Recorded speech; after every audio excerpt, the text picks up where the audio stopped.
আমার হাতে 10টা আঙ্গুল, 10টা আঙ্গুলের মধ্যে নখ কি লম্বা না ছোট? জোরে বলেন না।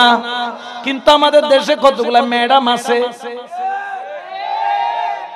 রাইতুর বেলা যদি কেউ ঘুমত নুড়ি নকিন দেখে তৈরি তো কব তো বাজি ফেতনি সিদার ধরি বেলে এ লম্বা লম্বা নখ আছে না নাই?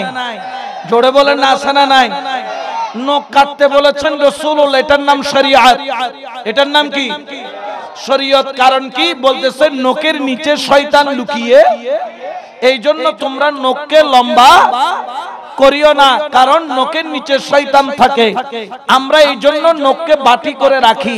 এটা আমার ভাইদেরকেও বলছি, আমার পর্দানশীল মা বোনদেরকেও বলছি। নখ যদি লম্বা করা হয়, বৈজ্ঞানিক দৃষ্টিতে বলতেছেন নখ লম্বা রাখা ভালো নয়। তারা তো শয়তান টয়তান বুঝে না, তারা কিন্তু বলে যে নখ লম্বা রাখলে নখের নিচে ময়লা জমে, যেটার মাধ্যমে পেটে কৃমি হয়, রোগ হয়, ভাইরাস হয়। ঠিক কি না? তাহলে শরীয়ত বিজ্ঞানের বাইরে নয়, বলেন না শরীয়ত বিজ্ঞানের বাইরে।